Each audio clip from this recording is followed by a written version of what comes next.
let's introduce the last two speakers together of the day. So we have a duo. So we're going to finish with a splash here with both Darren and Véronique. I'll start with Véronique, and Frank, you're going to introduce Darren. So you can see them right now. So Véronique Richard earned her PhD in sports science from the University of Montreal, and went on to complete a postdoctoral fellowship in sports psychology at Florida State University. She works a lot on creativity, and that's going to be the topic of the sessions today. She's currently having a rich and varied performance psychology practice, primarily working as a mental performance consultant with different Canadian national teams that includes water polo, artistic swimming, and she's worked also as a mental prep person with Cirque du Soleil, which is quite amazing. And at the same time, it ties it well with the topic of today about creativity. So Frank, I'll let you introduce the other part of the duo, Darren Holder.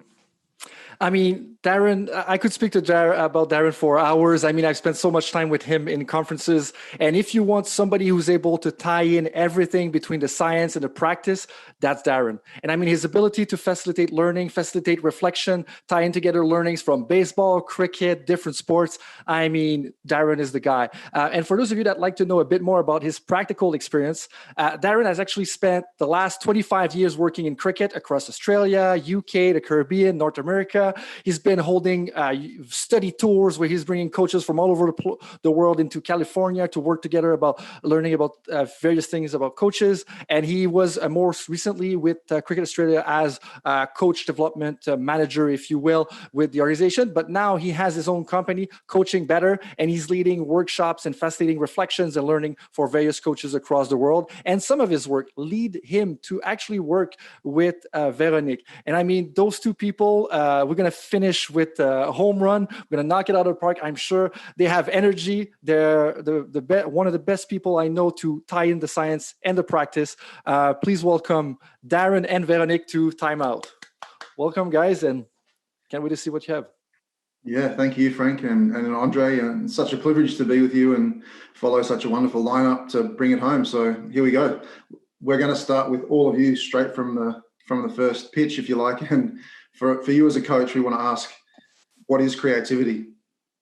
So think about the last coach education or development program that you've been involved in, and not today, obviously, because we're sitting here on a screen, but what were you doing? How much were you interacting? How much of your creativity was invoked? You know, usually that experience will be sitting around, listening to different people, writing some notes and observing or analyzing other coaches, discussing in small breakout groups, maybe even reflecting a little and presenting on a topic or case study, but maybe just a little theory that takes you out onto the field and that theory into practice in the training environment. But generally speaking, they're pretty passive experiences, and there's nothing wrong with that if it's part of a well-designed program. But I'm just kind of asking you to consider where your creativity might be coming from in that situation. Is it from the sources that we just maybe identified, or maybe it's other coaches or colleagues around you? And I know that you're in a pandemic right now and we're not possible to get together, but if we were, this is what it might look like.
Okay, so why getting into so much craziness?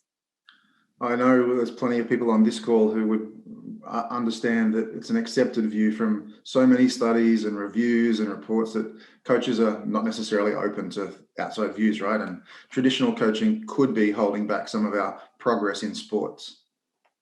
We are thus determined to find ways to evoke new learning. So to Mr. Wilkinson's point, coaches won't only copy by applying best practices, but they can design their own next practices. And if traditional coaching had solved all the problems, then we would have done everything we needed to, right? So every coaching experience at every level would be so much better, and the performance of our players and athletes and well-being would be great across all sports. So to steal Michael's expression, we target hard changes by disrupting coach education. To do so, we have designed a program that targets the development of creativity in coaches through experiential learning, and as you saw on the video, through an intervention that I call movement improvisation. So to make that really clear and simple for everyone, our purpose is to foster creativity in coaches. And today we're going to share with you how you can foster your own creativity by stretching this frame and expanding and enhancing the image of what might be possible of and for your practice, and to become a problem designer rather than a problem solver. But first, let's dive more deeply into how coaches, by challenging their body differently through movement improv, can shape their mind optimally. Coaching truly fascinates me, especially how little has been shared across and between sports. So based on my position and determination in the past to elevate coaching, I envisaged and developed this concept around a study tour that Frank mentioned, which was experiential learning, where coaches from elite backgrounds were immersed in performance settings really different to their own. You can see some of those images in front of you. Essentially, we wanted to get them away from what they knew and to stretch that frame as far as we could by referencing the principles of coaching practice. As fate has its place, and quite serendipitously, I bumped into Vero and learned of the things that she was doing that were really unique. And we decided, and I invited her to join us without any hesitation to show me what movement improv was all about. But the added challenge that I put in front of her was that this was going to be done in India of all places. So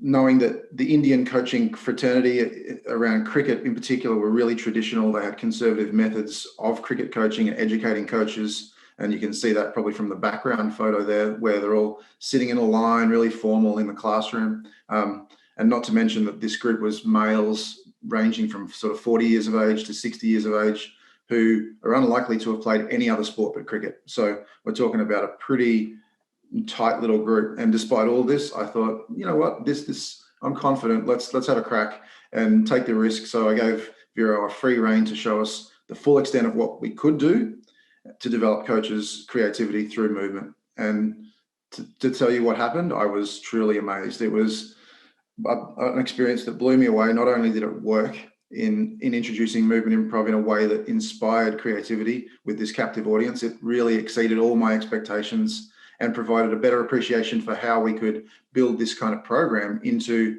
our study tour, learning tour, and what a full day at Cirque du Soleil in Las Vegas might look like. So as a result, we integrated this movement improv as a creativity igniter, something to get things started at the start of the tour, at the beginning of every program.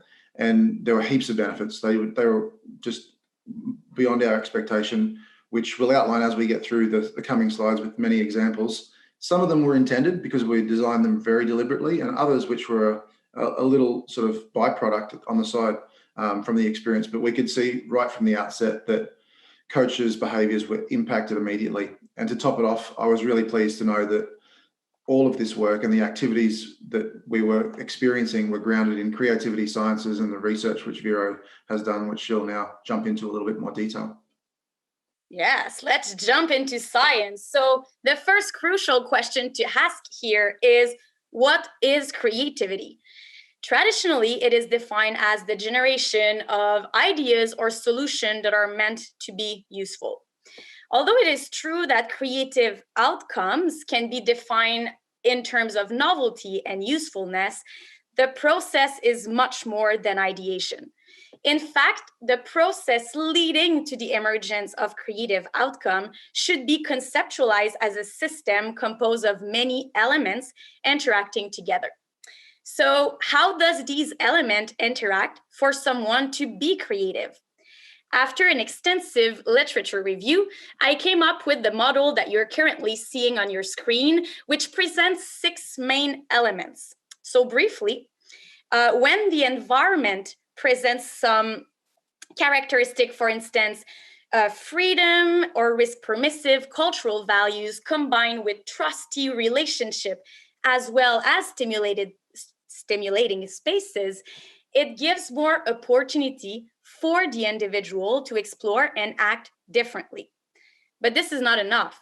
The individual that interact within this environment must exhibit skills such as cognitive flexibility and willingness to take risk, to perceive those environmental opportunity and use them to act creatively.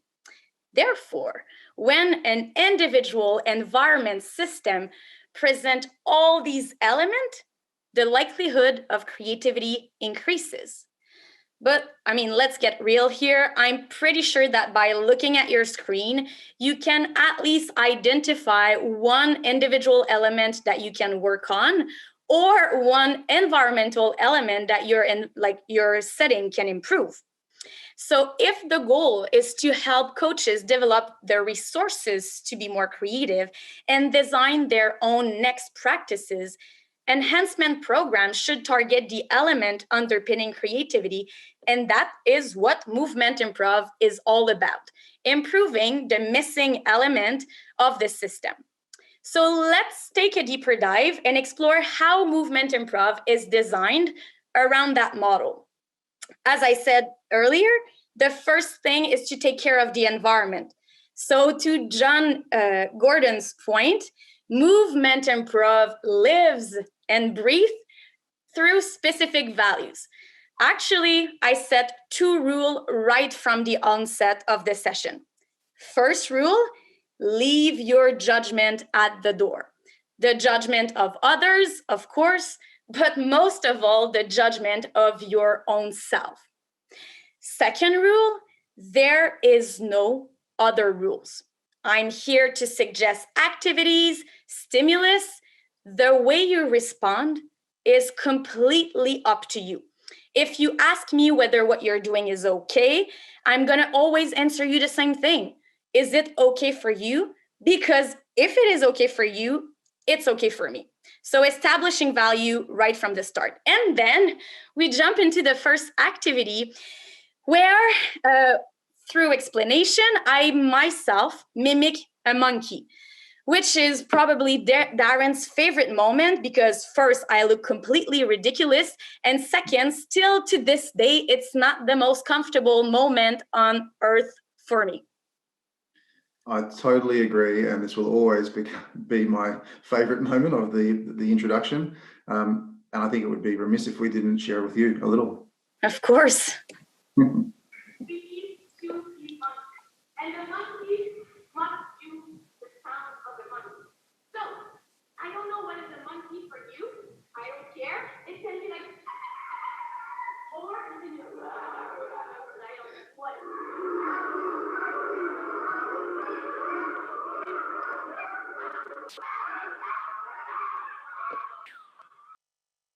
Actually, Vero, of course, look, when I see you being ridiculous, it makes me laugh. But more importantly, the true reason why I like you starting with the monkey is that I see a difference in the coaches and how they engage with the session. You remember when we argue about it and you tried to remove it for a little while? Of course I do. Yeah, it wasn't the same, and it just didn't create the same environment. So when you mimic the monkey, you're really vulnerable, and this builds trust and a secure environment to be free to take risks and express yourself. So I think it's really important right from the outset that we model those behaviors. So I lost the monkey battle, but for the best of the environment I'm trying to set. But now what about the individual aspect of the system during movement improv?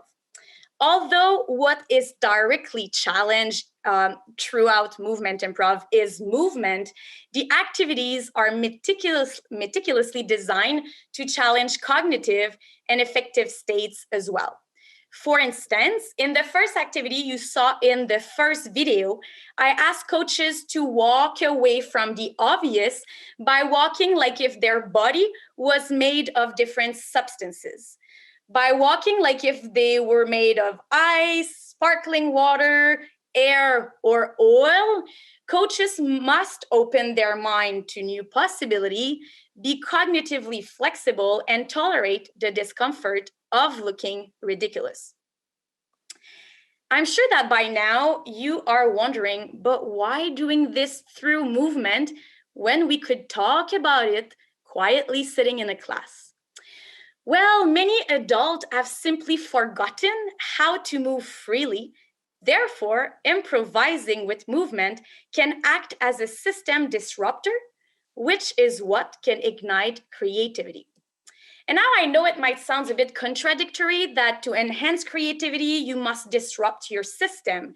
Yet disrupting coaches' thoughts, emotion, social interaction through movement improv task is what allows coaches to move away from their well-anchored pattern. If you sit passively in a class, your system might never be disrupted. In movement improv, coach enter in this instability zone, and we know that most coaches dislike losing control, so they will naturally search for strategy to reorganize, and by doing so, it impacts their perception of the environment, potentially transforming their action into creative ones.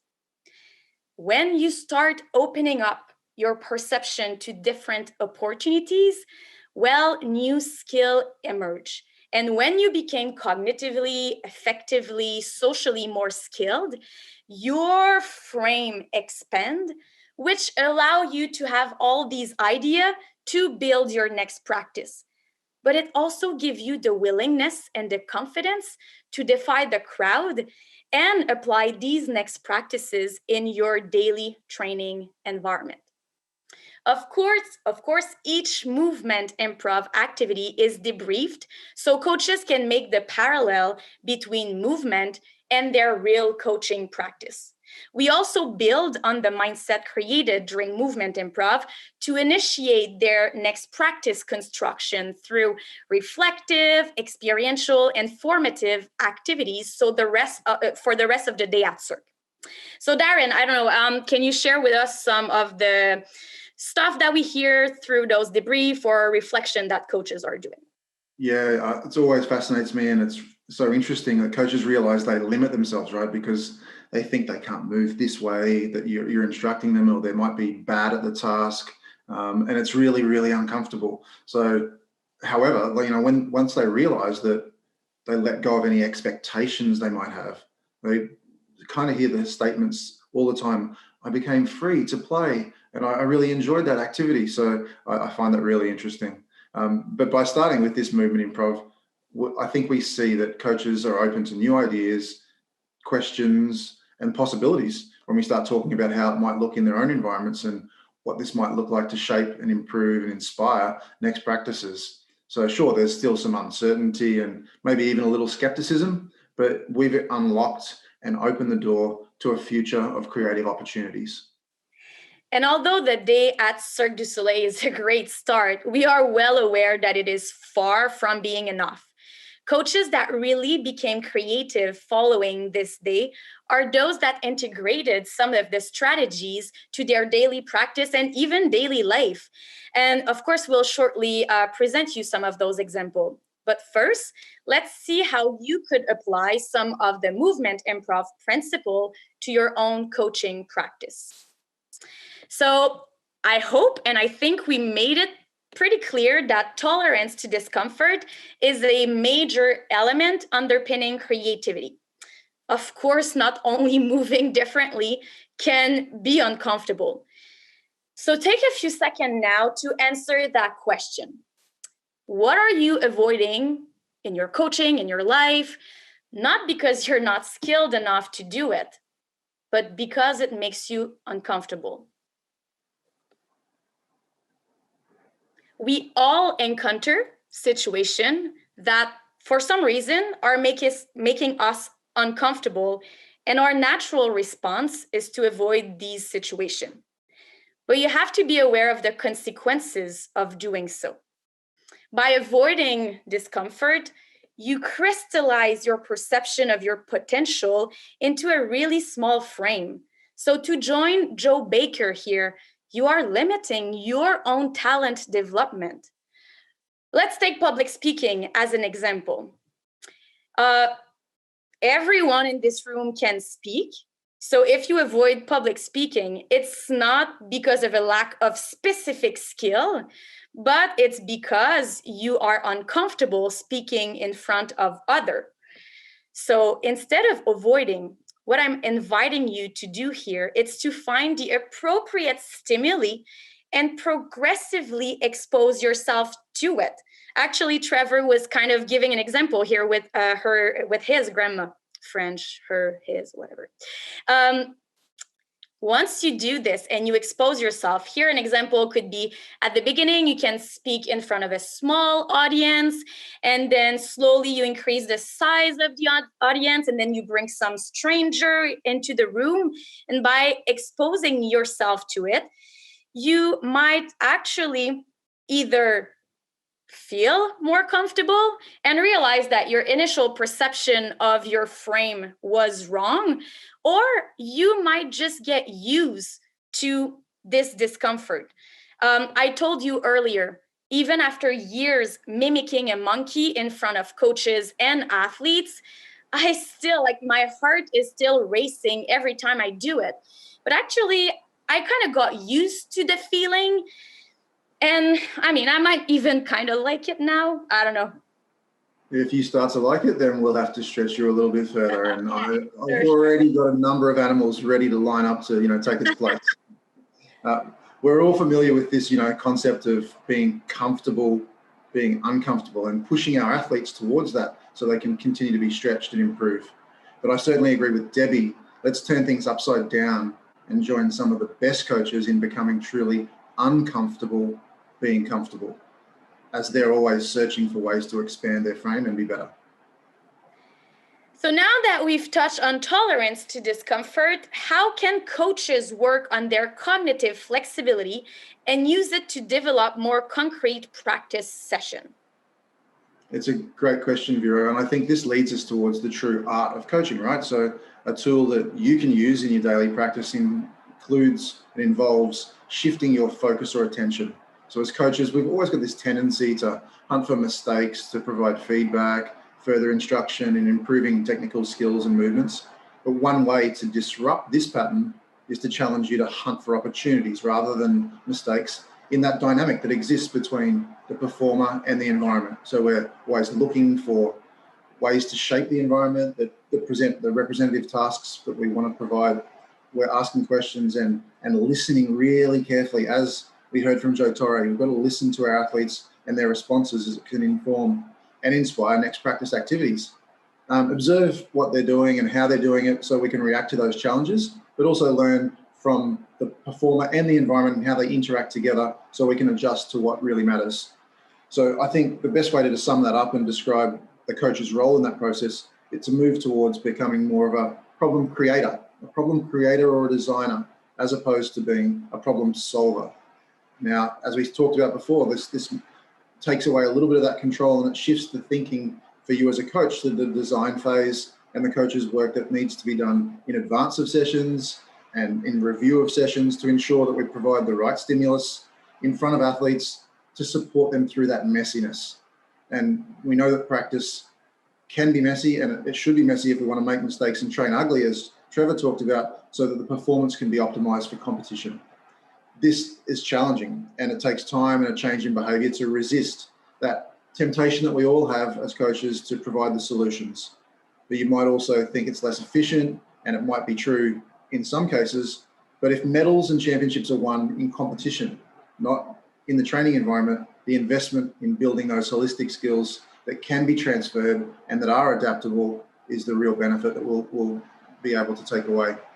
So again, these are just some of the many tools that can add to your toolkit for coaching practice, and our experience would suggest that they can be really effective. Now, Vero, I think it's a good time to share one of our examples of a coach that became a true problem designer. Yeah, and actually it's in a sport that is intuitively not really creative, so let's have a look.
I really love this example, and a quote that I love to emphasize this is, if we want artists on the weekend, you can't treat them like soldiers during the week.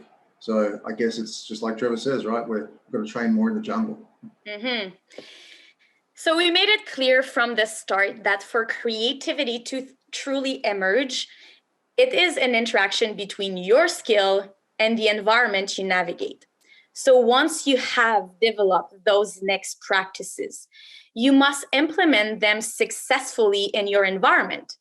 And although, I wish that this would be welcome with open arms, my experiences is that implementing creative practice comes with its load of resistance. So how can we prepare our environment for creative practice?